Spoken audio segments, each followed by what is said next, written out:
Welcome to the Voices for Voices podcast, sponsored by Redwood Living. Thank you for joining us today.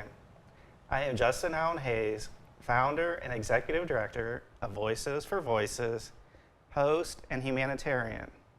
You can learn more about Voices for Voices on our Instagram, Facebook, and YouTube channel at Voices for Voices, and also our website at voicesforvoices.org. Voices for Voices is a 501c3 nonprofit charity organization that survives solely on donations. So if you are able to, please consider heading over to voicesforvoices.org to help us continue our mission and the goal and dream to help 3 billion people over the course of my lifetime and beyond. Or you can also send a donation to the mailing address of Voices for Voices at 2388 Beckett Circle, Stowe, Ohio 44224. Or you can also reach us on the Cash App and donate at Voices for Voices. Are you or somebody you know looking for a volunteer opportunity? If so, you can reach out to us today via our email at president@voicesforvoices.org. Now, I've founded Voices for Voices to provide a platform for folks to share their stories with others as we work to break the stigma around mental health, accessibility, and disabilities, helping people get the help they need while also helping them prepare or transition into the workforce with the Voices for Voices Career Center, where we connect talent with opportunity for both job seekers and employers alike, from coast to coast and in every industry and job level. And who can forget about merchandise? The Voices for Voices merchandise shop is finally up and running at voicesforvoices.org/shop, where shipping is always free, and again, all donations are 100% tax deductible. Today's guests joining me in studio are the parents of James Woods and the founders of the Do It for James Foundation. Please join me in welcoming to the show Tamia and Tim Woods. Thank you for having us. Thank you. Absolutely. For our audience, the topic today is going to be pretty deep, so we just want to let everybody know that the content's going to be deep, and you may hear some graphic words being used in describing situations. So I just wanted to share that in case you have a little one at home. So let's start with your son, James, growing up. When you found out that you were going to be having a child and the excitement that you had leading up to that, and then with James being born, can you describe that a little bit? Well, of course, she knew first. So, when she brought it to me, we were out eating one night, and I'm thinking, it's just a regular day. Yeah. And she says, I have something to tell you. So I was like, oh, okay, as I'm eating my chicken, not knowing what she was talking about, and then she told me that she was pregnant. And I was like, oh, I was a little shocked, but I wasn't scared or anything. It was just some different news at first. So I made sure that it was something that she wanted to go through with, and of course she chose because she likes life. So she told me she planned on keeping the baby. I said, all right, well, I'm gonna be a dad. Yeah. And from that moment on, I made sure to try to always go to her appointments and everything. I missed only like one at the very beginning, but I made sure that I was always there for appointments. I made sure that she was okay, health-wise. And, it was something new for me. I never had a kid before. So, Good. As a guy, usually guys, get a little jumpy or scared or whatever, but I figured, hey, why not? I was a kid once, I made it. Yeah. Why not my kid? Awesome. Yeah, I was scared at first, but it was a learning curve, of course, it being our first child. But we was ready, I think. We were team players in every aspect of James' life. So we made sure we did what we had to do to take care of James. So it was one of my fondest memories. Yeah, it was a lot of fun stuff. He was a fun kid. Yeah. So growing up, what did James like to do? What were some of his interests? So I had a dog before we had James. You know, the dog was about a year older than him, Okay. 11 months, but a year. But that was his best friend.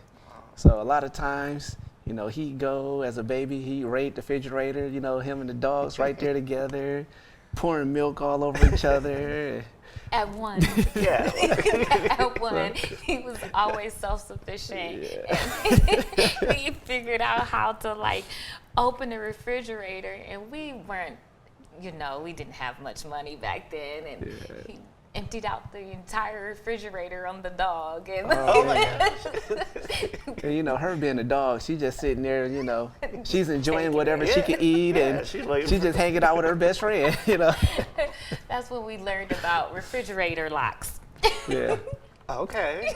I have a 4-year-old daughter. I had no idea there was such a yes. thing of a refrigerator. We have the locks on the cabinets. but there's Yes, a there's refrigerator. refrigerator Yeah, locks. yeah, they wrap from the front to the side. They latch on, and they're really hard to open if Yes. you're, you know, a A child. child. And then once he figured out it was locked, he said, "I can't get it open." I'm like, "I know." That's the idea. Yeah. Then he figured out how to scoop the chair up and did the freezer next. Did the freezer, and yeah. then we had to buy another lock. Yeah. But yeah, he was always getting into stuff. His mind was always working, you know. Yeah, he was smart, very smart, but always a happy, you know, baby. He was spoke well early on, and he just was awesome. Yeah, I mean, he learned how to read early on, so, you know, his vocabulary grew really quick. yeah, he would tell me definitions of things. Like, I don't know what that means, James. Yeah, Oh my gosh. Like, how did you, be able to process the word definition he and then was set? really think about it? intelligent. He was really Yeah, he intelligent. He could was. figure out problems, and you know, he's playing video games, and you know, I play video games all the time. So Dad, if you try it this way, I'm like, hey, I got it. You know. And then I'm sitting here thinking, I'm like, well, let me try it. Yeah. Like, the same way. Like, And it works. I'm like, oh my goodness, this is embarrassing. Yeah. Tim and I, we met at the bowling alley. Is where we met. And so as a young child, like he had his own bowling ball. It was like at 3. He was like 3, right? Yeah, then, somewhere like around there, 3, yeah. 4. I think it was 3 though. He had his own bowling ball. It was like a fire design, and we had his name engraved in it. And he just bowled at a younger age. He kind of grew out the love for that. But we were like always a bowling family. Like he loved anime and playing games with his dad. It just was awesome.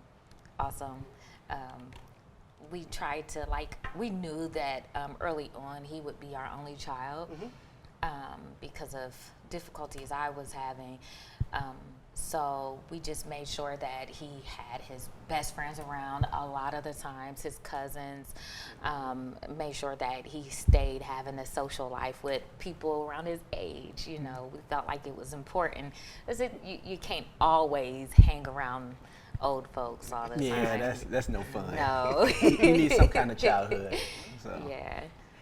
now, sports. So he liked bowling at a younger age, and then maybe progressed a little bit. When did he have an interest? Was it watching sports, going to a game, listening on the radio? It's a combination of everything, really. He, you know, I watch sports all the time on TV. So he watched the baseball games, the basketball, the football, the track and field, wrestling. You know, he saw all of them on TV. Then a lot of times I used to go out with my friends and play football or basketball, and you know, he'd be right there with me watching. You know, because sometimes she'd be at work, so I'd take him with me. You know, I'd be like, hey, you hang out with, you know, such and such, y'all the same age. You know, they'll sit there and they'll watch us, and sometimes they're running down the sideline while we're running. You know, Yeah. he took a small interest in everything. everything. But he So- he didn't start like with all his success in track. He didn't get his first time to run track until 10th grade. Oh, wow. 'Cause So of COVID. COVID happened Yeah. ninth. And we're like basketball, like we love basketball. So at first we were trying to push that. So he did like different AAUs or different tournaments or programs that they would have. And he would be good at it. He was really good in defense, but he never took off as far as offense went. And he just didn't like it. Organized basketball. He loved it, like playing with his friends, but in an organized sense, he didn't want to. And our rule was 2 games. You had to do in high school. You had to do 2 sports or work. Okay. That was our rules. Yeah. And so he did 3 sports. That was his choice. Yeah, to do that's third one. competition right Yes. there. Like 2, I'll do 3. Yeah, he said he gonna make sure So- he don't have to work. Yeah, we had no problem with that. You know, he made his choice. He stuck with it. He didn't quit. Yeah. I mean, He tried basketball his 9th grade year. He was on the freshman team. He did make that, but he didn't do it. So it didn't work. it out. didn't work out. Yes. So he asked us, could he do track? And we were like, oh, well, you know, we were going back and forth. And I said, well, you still have to do basketball. He said, well, if I excel in track, can I just do track? He did not want to do it. He didn't want to do basketball. He did not want to do basketball. So we said, okay, deal. And he, of course, COVID happened. So he was kind of disappointed in that. Then we let him not play basketball that year. And then once springtime came around, he enrolled in track for Streetsboro. And he was getting out there, but he actually had success. He ended up lettering the first year, and That's awesome. he decided to do hurdles. He said, I'm going to do hurdles. Yeah, I don't know why he chose that. Yeah, that was going to be my question. Because- Like, how did that come about? Because It seems hard. Yeah, Like, if you miss, you're going to Yeah. hit the hurdle. It's going to hurt. His dad and- did hurdles. okay. So His dad did hurdles. I don't know why I did it either. And but he ended up he did once he did Yeah. it, he loved hurdles. He got loved better it. and better at it the more he did. The it. more he did he it. loved it. I don't know why. It was weird. Yeah, but he loved it. And then he went into condition. So when he did the 300 hurdles, the monkey got on his back. Yeah. That last 100 meters, so he would be in the lead every time, and then the last 100 he would run out of breath. And so he said he needed to do something to work on his endurance. And then that's when he got into cross country. And so he added cross country, and he did well in that. He got to socialize, you know, so that was always a Yeah, plus. he kept meeting more and more friends. More friends, like he that's really good, started yeah, 'cause becoming. he was the only child, so you know, the more people to hang out with, the better. Yeah. And so then we found out about, after cross country last year, then we found out about the indoor track. So he never did 60-meter hurdles before, so he didn't know like what to expect or anything. And he still ended up having success in this first time ever doing it. He finished 22nd in the state. And you know, with indoor track, it's a little different. So with regular sports, you are going up against schools in your district. Okay. But indoor track is everyone in Ohio, and then Pennsylvania, Michigan, Canada was there, New York. Yeah, Just a whole bunch of whoever different. wants to come to that meet, they can sign They up. sign up and participate. So it was more like different levels of people. So for him to like actually have that kind of success, it's not the same people. You don't, you know, go, hey, I know how Justin runs, so I can be. No, it's a new experience each time. He ended up doing really well in that. And then outdoor track, he did phenomenal, and that's really when he took a peak. He ended up going all the way to regionals, just shy of states for outdoor track. But he didn't stop there. Like even after his junior year, his coach at that time, Coach King, she got him hooked up with personal trainers. So all of this he was doing with the help of the coach at the high school and Tim, but no one like specializing in hurdles until that time in the summertime, and he met with Coach Jenkins. Yeah. And he pulled off more time off of his time.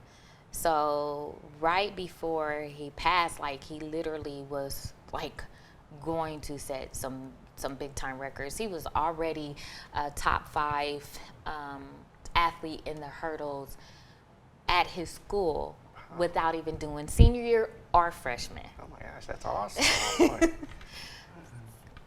I get happy when I talk about Yeah. him. No, that's great. Yeah. That's what you're supposed to do. So, I'm his fan. Did you do cross country as well? so I participated in it briefly. I stopped, and the reason why I stopped doing cross country was because I couldn't gain muscle mass. Okay. And it was keeping my strength down when I could feel it trying to go up. So I told Coach, I was like, hey, look, I got to stop. He was like, you don't want to stop? I was like, no, I don't, but I have to. Yeah. I was like, I got other goals, and cross country wasn't one of mine. You know, I was just doing it just to pass time mainly. Yeah, I did cross country for food. Yeah, I got free food. Good. I did. I'm from Columbus, and right where Capital University is, so about 3 miles to the east. Okay.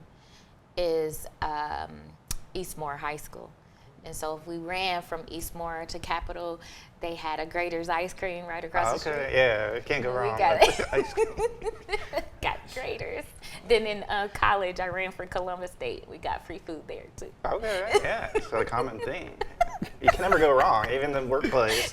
My first manager coming out of college, he was successful and doing well, but he was the first one in the morning that he would find out, oh, it's so-and-so's birthday or it's so-and-so's anniversary, and he'd walk across like the building and he'd come back with like a huge plate. Oh. He'd go to Subway, he'd get all the veggies, everything, and they're like, well, what do you want on your sandwich? And he's like, well, put that on the side. And they're like, well, we probably shouldn't do that because we're supposed to put like one on the sandwich. And so he would take that home, and then he'd have a salad with it, like at a different time. And he would tell us about all these like thrift stories. And it's like, oh my gosh, yeah. I mean, yeah, really. It's like his planning process was just off the chart.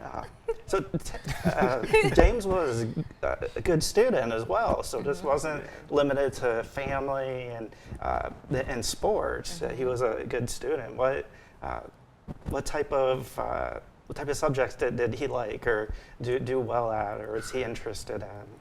That's hard to say.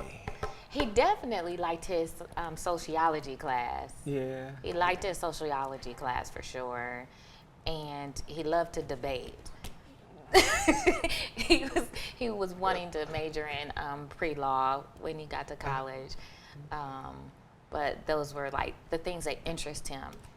We used to do like Friday movie night, and that's the nights where like we would do like 90s movies because we wanted him to see like these are the good What we saw. yeah, like these are the good movies.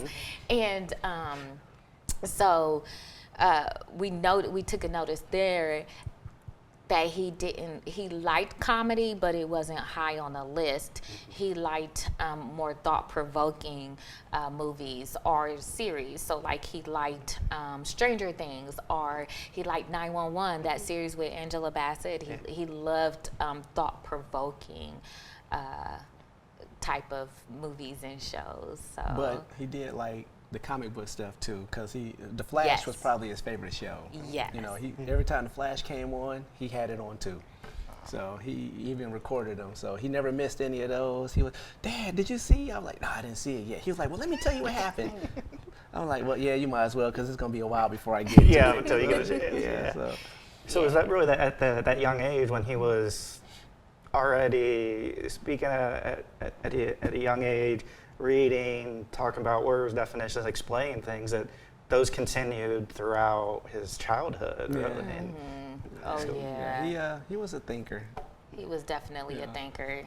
Even if it didn't show all the time, he was always thinking. Right. Yeah, he's analyzing it in his head. It wasn't maybe a quick answer. It was like you could tell there was thought in that. Yeah. Wow. He had wit too. He Yeah. had wit, and he just, I don't know how to explain it. You know, I tell people all the time, you really don't get to like really grasp how well you did as parents and how well your child is until like their mid-20s or when they start getting married and having Living their their own own life. But fortunately and unfortunately, we get to see that now at the age of his forever age of 17.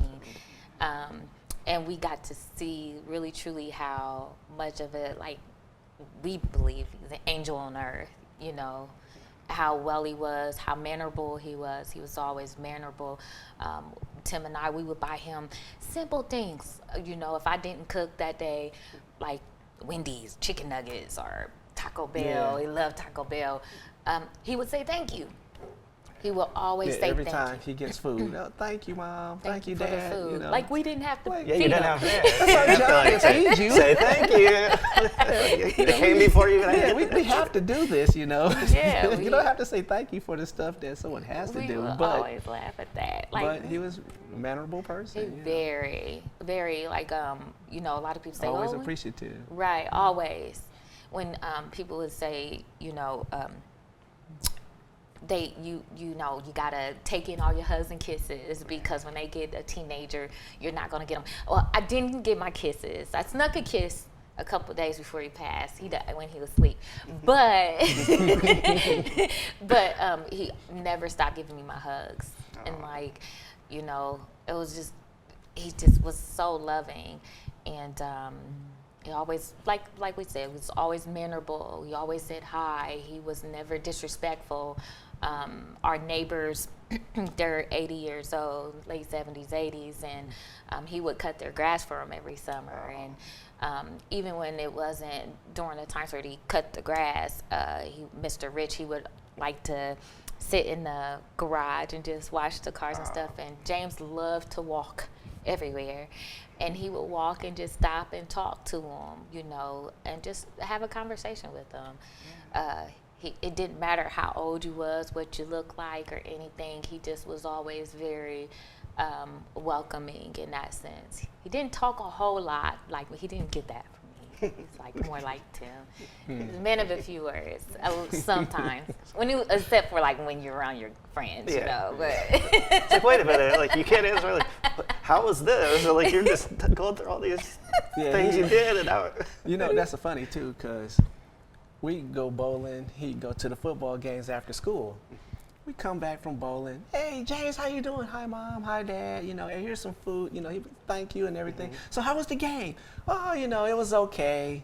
You know, every time, you know, it was okay. Well, who won? Well, we won. It was close at first, but they pulled it out at the end. You know, it's a little basic stuff, right? Yeah. So after he passed, turns out there's pictures going around. And one of these pictures is him standing there with like this green hat, furry like hat. octopus hat. And he has a bullhorn in his mouth, right? And we're looking at it, they're like, wait, this is him in the middle of a crowd of people. And we asked the context of the picture. Well, it turns out this is at a football game, and he grabbed the bullhorn from one of his friends and the hat, and he started screaming to pump the crowd up. And, you know, and we're like, wait, he never told us about it. We asked him all the time, how was the game? Oh, it was okay. It was You know? okay. It's like, wow. And we got this beautiful picture of him. It was full of surprises. Yeah. He liked to have fun, be outside, be around people, and regard whether it was family, friends at the game, and that's when did social media or getting a phone, when did that maybe enter, just in general, like when? He's always had a phone. Since about 6 years or so. Because, you know, he has a ton of grandparents, grandparents, great-grandparents, from Awesome. both sides of our Yeah. family total. I mean, it's a lot of them, big family. And so he collects money. Because, and, here, take $5, so eventually he gets to the point where he's almost rich and, we're still going to work every day. Right, we're like, wait a minute, you got more money than I do. He wanted a phone and we was like, I don't know. He was like, well, I got my own money. I could buy it, so that's how that started. And our rule was like you could never spend more than half of what you had. So even if you had $200, you weren't allowed to spend but half of it because you always have to have money. And if you keep spending, how can you replenish it?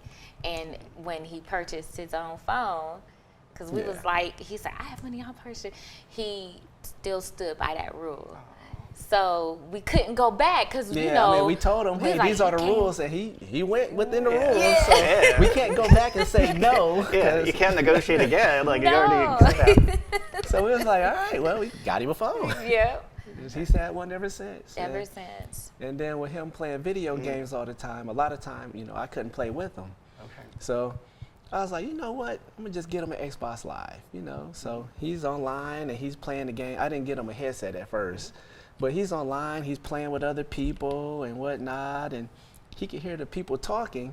And he's like, well, wait a minute. They're kids like me. How come I can't talk to them? So I was like, all right. So I got him the headset, and all the way up until he was no longer here, I still go in there. I'd unplug the headset just to listen to what they're talking about, and just Check kids. in. Just Kids. Just check in on them. Sometimes they might say a little something that's off the wall, but We be we like, all did. yeah. I mean, Oh, even yeah. me as an adult now, I'm playing Call of Duty, and I'm, oh man. Yeah. We all do it. Yeah. But yeah, We would tell them, like, hey, don't let these kids get you the fist. so he always, he had his phone, and from there, social media and stuff, and video games, and him interacting with the world. A couple of people he met, they're still his friends up until he was no longer here. Yeah. So, Yeah. But We just was always like open. So he, in order for him to have his phone, we had to have his code to his phone. That was not a negotiable. He never gave us a reason to where we would have to snoop on him all the time, constantly. But we did, check his phone. We did what we were supposed to do as parents. When he was younger, more. Oh, yeah, definitely, yeah. More. But him being 17 and a half, our goal was to teach him how to make wise decisions and try to guide him along that way and create. We were a really trusting family and an open family. And so that's what we did. We did not check his phone every day. And we still to this day stand behind that. I don't think that you should check your 17 and a half or 18-year-old's phone every day, because then they'll start to hide stuff. They have apps for that and different things. We always created like more of a trusting, like even if we had a discussion and he didn't like the way that I talked to him or different things like that, he was always very respectable in a sense, but we taught him and we embraced him speaking up for himself and really expressing his feelings. We just were very adamant about allowing him to have a voice, and instead of saying, don't do this because I said so, we were very like, don't do this, and here's the reasons why. Or if he got a bad grade in school, we would give him facts.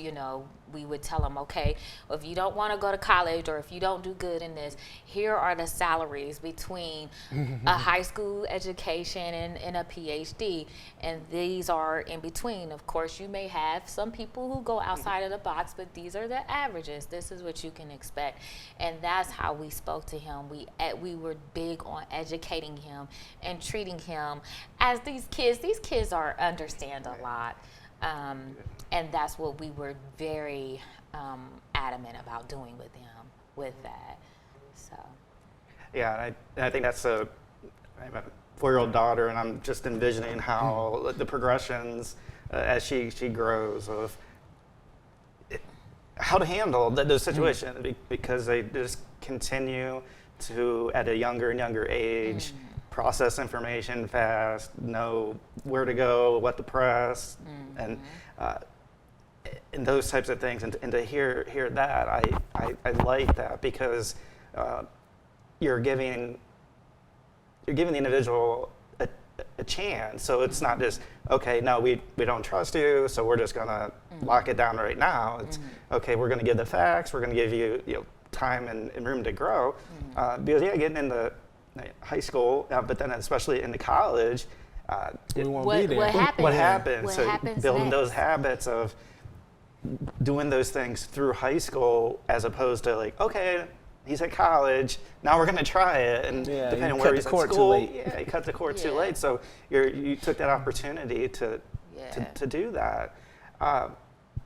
So I guess turning the page back to November of 2022, I think that from what I've read, not about this particular situation, but just how society, I think, views bullying and sextortion and in particular, that society and certain individuals think that, oh, something will happen over time. That, okay, if we have conversations, that those are good and that may prevent something, but to have a tragedy happen in such a short amount of time from kind of start and to passing, I think that's something that society needs to understand as well, that it can happen quick. So here today, not here tomorrow, that, okay, well, we'll talk at the end of the week because I'm busy at work and my wife's and those types of things. That how did just the events that unfolded, did that surprise you time-wise of the 20 hours, less than a day? Yeah. And, Yeah, because go ahead, babe. Throughout his whole childhood, we took our personal experiences. We say, hey, this is what we did, blah, blah, blah, alcohol, drugs, gangs, violence, late to school or, tardiness or, every little thing that we could think of. And whenever it popped up or whatever, before it popped up, we talk to them. We tell them, hey, this is what it is. Like she said, we'll give them the facts and say, hey, this is what you have to look forward to if you continue this path or if you partake in this adventure or whatever.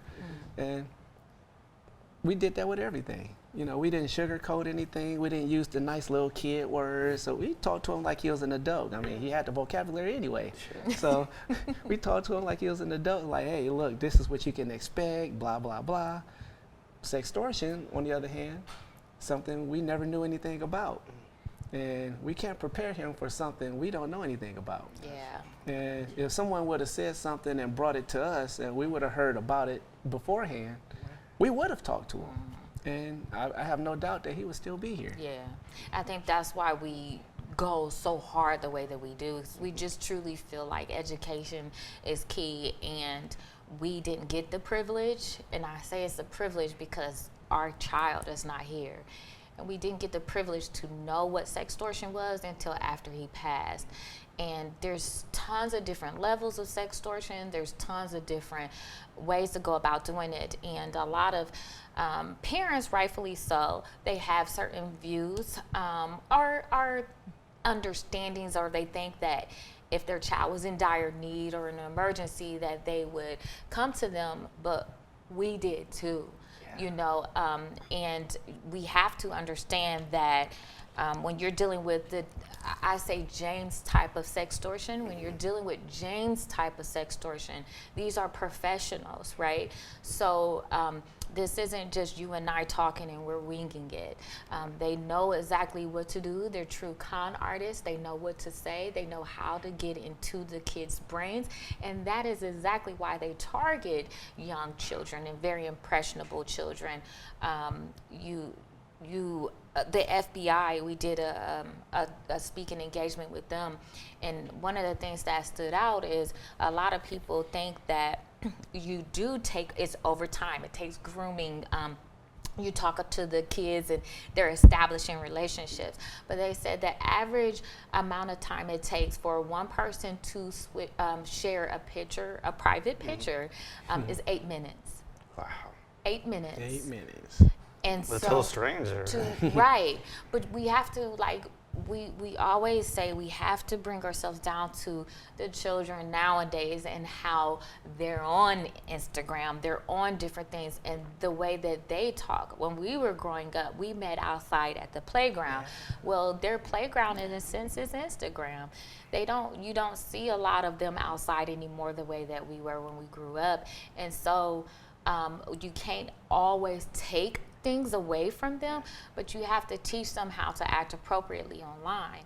With James, this isn't another misconception is a lot of people think that like it's catfishing, so they're switching pictures. But these are actual, in James' case, these were actual videos. So they were on a live video, like live action with them, not live like how we're live, you know, but a private message. But they would video call, just like FaceTime, and they screenshotted him doing From that the video. So it wasn't just always, you know, like we have to learn how they're doing things. Even when they were like threatening him and he was sending money, they coached them what to do, and they drive on isolation.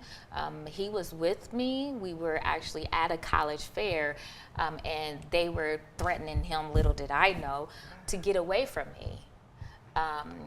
And I didn't know, so I gave him space, and it wasn't that he asked for it. I willingly gave him that space because I wanted him to make the decision on where to go to college instead of me making it for him. And they took advantage of that opportunity and really got to him, and 3 hours later, he was gone. So we have to, you know, just make sure that we come down to earth when we're speaking to kids. When we talk to kids, we talk directly to them, and we allow them to ask questions and engage with us, because it's important. Tim and I, we will always educate the parent, speak to the child.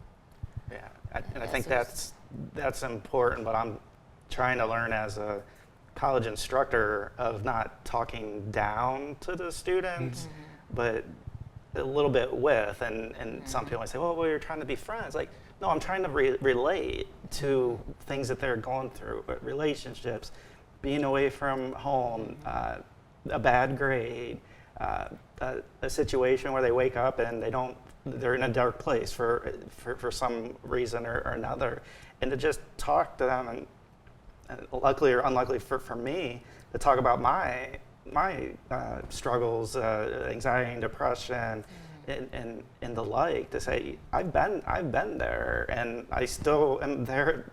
Certain day, like it just happens, and I think it happens, and in the sense that I've gotten from when I started to teach in that way, be a little bit more relatable, the feedback I've gotten has been positive. And so I teach marketing courses, but most of the feedback I get is around, well, you know, thanks for, you know, talking about your mental health, and you know, and people come up after speaking, and that's like the one thing that they bring up, like, thanks for just sharing and being open about whatever that is. Yeah, and the kids, they will teach you some things, and they are big on mental health right now. Like, they are like, how can you help me deal with certain situations? They're very open about it, where when we were growing up, we were ashamed, you know, to deal with depression and anxiety or other mental health needs.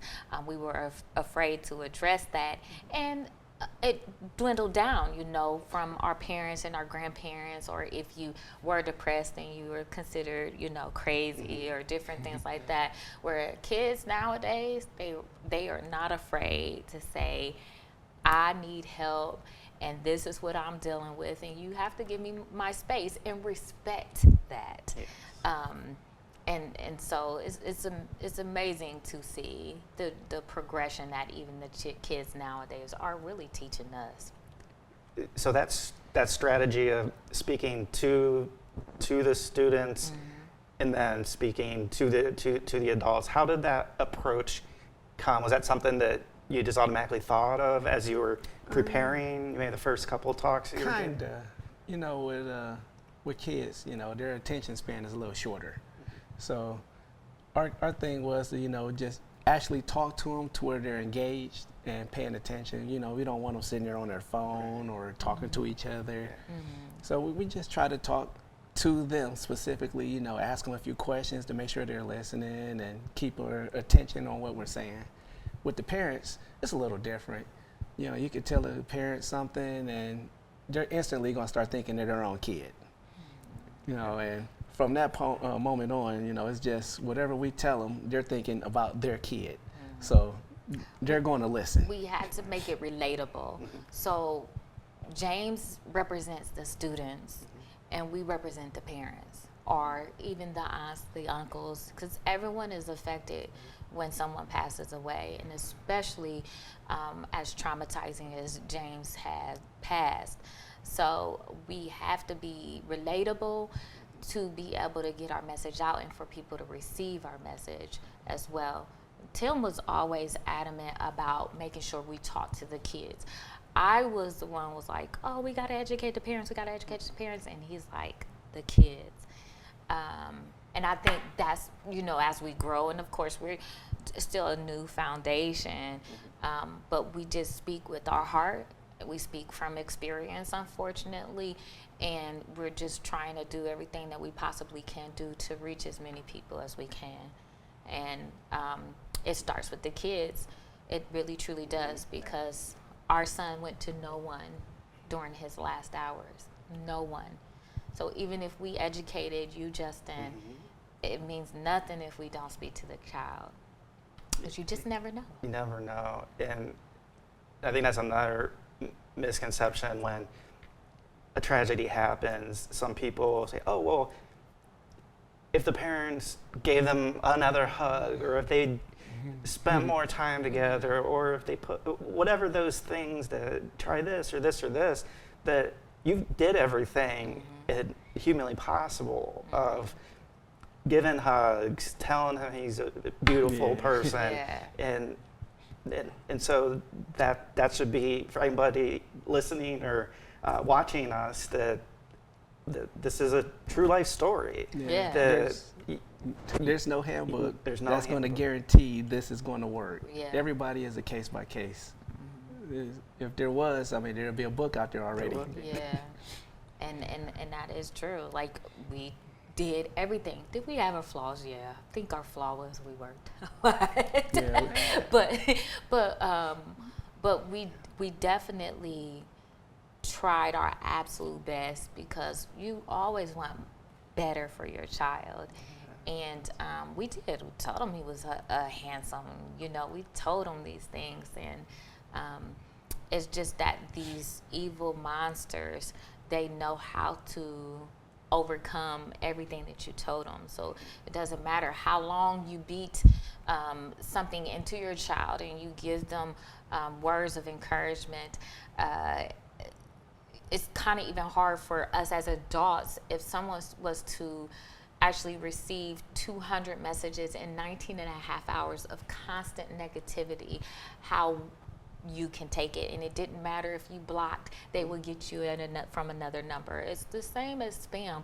We complain about getting 1 to 2 calls a day, and we block them, and then they call us from another one, right? But what happens when it turned from 2 to 200? And we are complaining, and they're not even saying anything to us, right? They're just calling, right? So imagine every time you had that phone call and then they told you were horrible.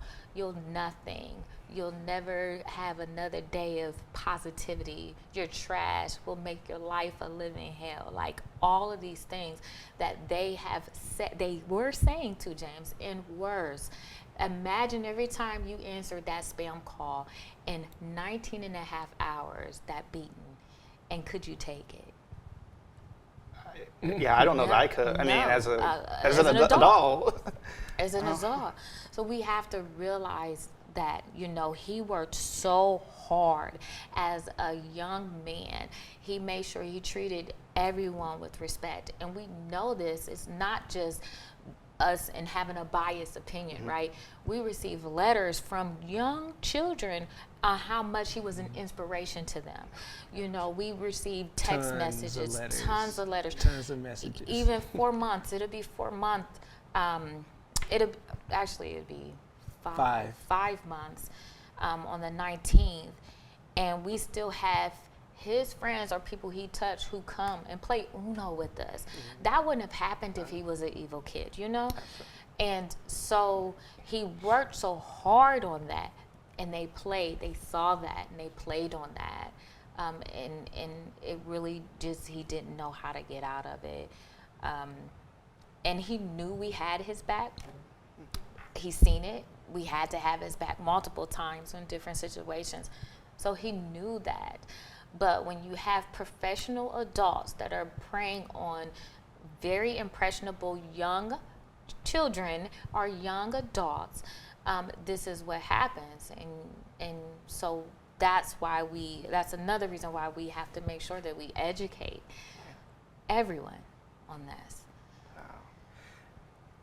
And so now James, he's living on still, through you, through friends, through the community, and so the Do It For James Foundation, when did that come about? Was that instantaneous when you were able to think a little bit, or? It was instantaneous because we were in the middle of an interview with a news channel, and the woman asked, she was like, "Oh, that is so sad. Are you going to start a nonprofit or anything?"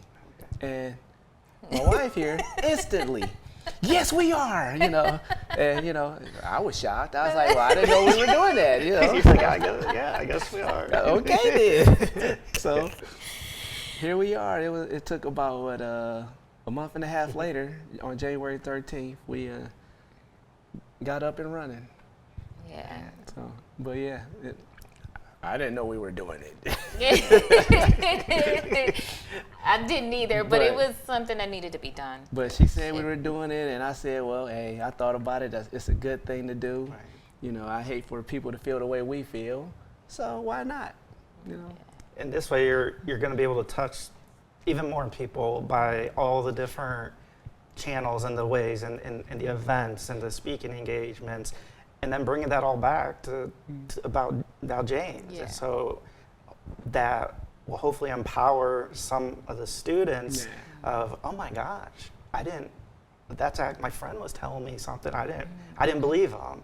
Or maybe something starts to happen with them. Yeah. Yes. And if we can help one person, we want to help everybody. Yeah. I got this huge goal of helping 3 billion, but helping one person, You gotta start somewhere. You got to start somewhere, and that's one less person that has to question something if they should talk to somebody, or whatever those next steps are, and that's a win. And then being able to continue going has got to be big for you. Very. Yes. And it's beyond, like, you know, with James' story, it was sextortion, but if you just dig deeper into what truly sextortion is, it's child pornography, it's harassment, it's bullying, it's torture, sexual assault, it's extortion.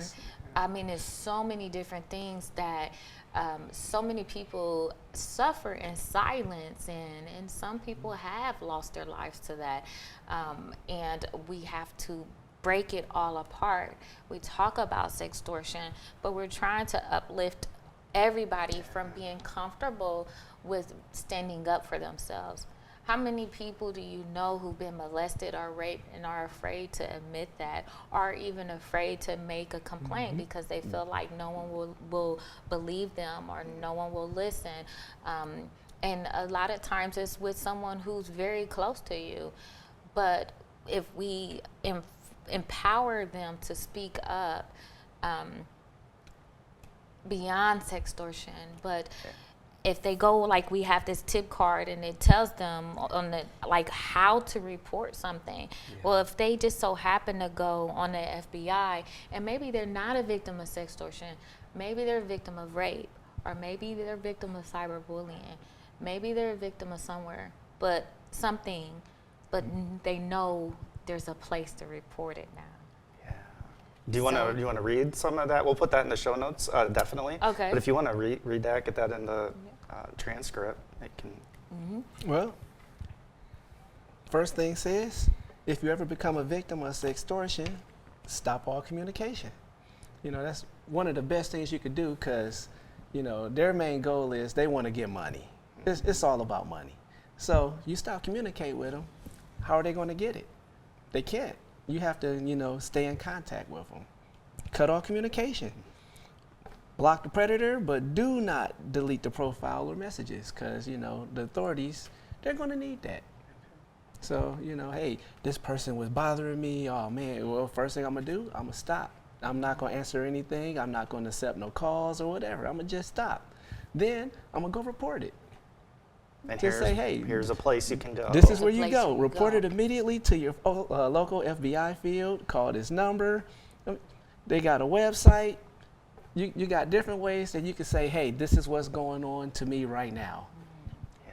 Actionable things, not Right. just, oh, well, if you go check this out. It's like, okay, well, No. here in the moment, I need to stop before I might be able to reach out until tonight or Right. later, but I can stop right now. And that Right. might be the thing that stops Yeah. Right. that. Because they'll just say, hey, we can't get anything out of Justin.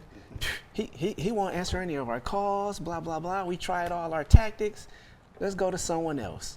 Well, eventually, they're going to run out of someone else's to go to. And that's No more. Yep, and that's another thing, and that's why we have this plastic card, is because we want them to take a step away from the phone. Yeah. So if you take a step away from the phone, because that's where they're torturing you, that's where they're harassing you, and you still are acting in fear, you're trying to hurry up and get it taken care of, all of these different things that you are fighting with on your phone, that if your child, if the young adult, even an adult, if you can step away from your phone and follow these things, then another life is saved. And so that's one of the things that was really important. James' last Google search was how to get an Instagram page shut down. He just did not know his next steps. So I guess what we do and when we're speaking, we're speaking, trying to guide the children on how we would have guided James, what we would have wanted him to do. And that's where this came from.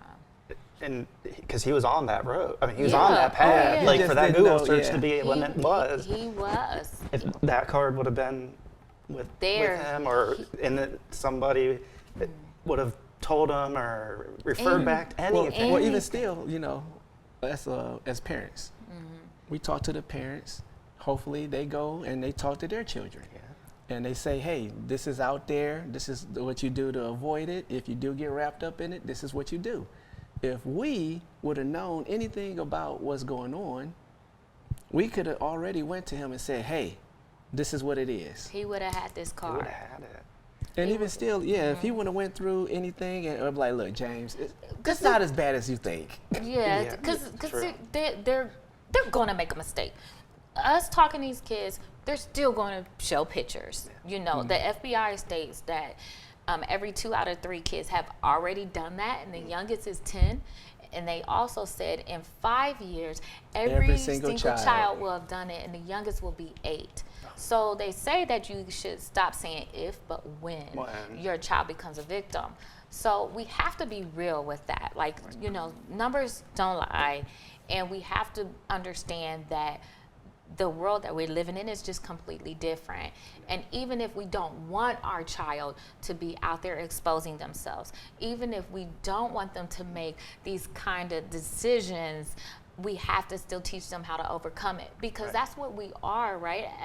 As parents and as loving and caring, trustworthy adults, we're here to love our children through their mistakes. They're going to make mistakes. We all make mistakes. But we have to be able to love our children through them and teach them. It doesn't take away that the punishment behind it, as far as parental punishment, we try to make sure that the kids know that if they happen to share a photo of themselves, not of other people, but of themselves, that they will not get in trouble from the FBI, that they need them to report it so that they can get the picture shut down.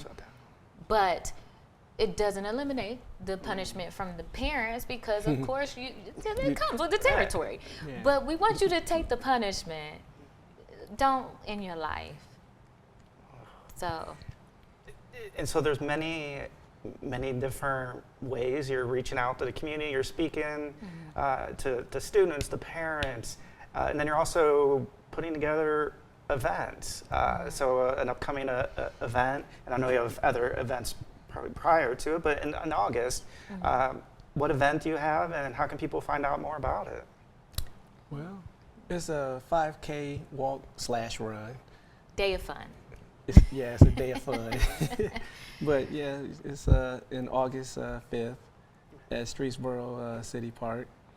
And it's whoever's welcome. If you want to come up, come on up, have fun, sign up, run.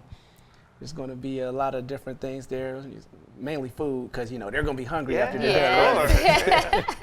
So, but there's other vendors and stuff too. Other vendors, and that's what we're welcoming. We want other vendors to come. So the first part of the day is the walk run, and then the second half is the food trucks and the vendors. So some of the things that we already have registered, we'll have mini self-defense classes. We'll have the suicide hotline there, counseling. Hopefully we can get a couple of counselors to be there. We want to have at least one roll full of education, what to do, how to do it, how to handle it. We want people's questions to be answered and for everyone to understand that they have options. But we also want art. We'll have different like volleyball and basketball tournaments, just a mini one for right now. But just different things to really truly have fun. We are hoping to raise enough money to where we can give out over $10,000 in scholarships to college and kids, but they have to be there. Yes. Like you have to come, to be eligible. And part of that is really to try to get them involved. And away from the phone. Away from for the phone. a little bit of time. For a little bit of time. And let's have some fun. Yeah. So how can our audience support donations? Where can they do that? How can they get donations to the Do It For James Foundation? So you can go to www.letsdifj.org. It's Let's Do It For James. And over there you can donate to our organization, and the donations are to help us continue to speak and do different things, but also giving back to the community, to the students and the kids. We recently did a sponsor event where we sponsored track athletes, and we gave them track spikes, shoes, a t-shirt, a tip card, of course, and a wristlet they were in need, and all they had to do was just write to us who they were, why they decided to run, and that's something that we're going to continue on doing. But you can go on there and donate. But also on our website is an educational tool. So it has different videos on our story. But we will continue to give information, as much information as we can, on how to fight against this, how to educate yourselves, and different avenues that you can go to if you need to talk to someone. That's coming on down the line as well. We're just trying to open it up and really have an open communication with this. And people can also reach out, follow the Do It For James Foundation on Facebook and Instagram right now, and to grow it at some point in the future, to follow who's supporting, how they're supporting the events, learn more about James. And is in our closing minute, anything else that we need to cover? Just learn what you can, share it with your children, you know, make the world a better place by sharing education and knowledge. Yes, Yeah. and you matter. And Yeah. if you're ever thinking about committing suicide, please stop whatever you're doing and dial 988. Absolutely. Well, Tamia and Tim, thank you for coming in person to the studio, for sharing James' story, how he's continuing to live on in the lives of you and the community, and for everything you do. And I want to invite our audience, if you're able to attend to do it for James Foundation 5K coming up in August. And at the very least, it's free to follow on Facebook and Instagram. Yes. Yes. And learn more and educate and be a part of your child's life, a nephew, a niece, whoever. any way to do that. And if at the very least you have is the tip card, the checklist. We had a guest that said it perfectly that pilots need a checklist and we need a checklist for the Yes. things that we're doing. And so this is Yes. perfect. So thank you very much for coming and Well, joining us. thank you today. for having us. Yes, You're thank welcome. you, Justin, so much. You're welcome. And we want to thank you for joining us on this episode of the Voices for Voices podcast. And a special thank you for our in-studio guests, Tamia and Tim Woods, parents of James Woods and founders of the Do It for James Foundation, for spending some time with us today. So until next time, I am Justin Allen Hayes. I hope you have a great day and be a voice for you or somebody in need.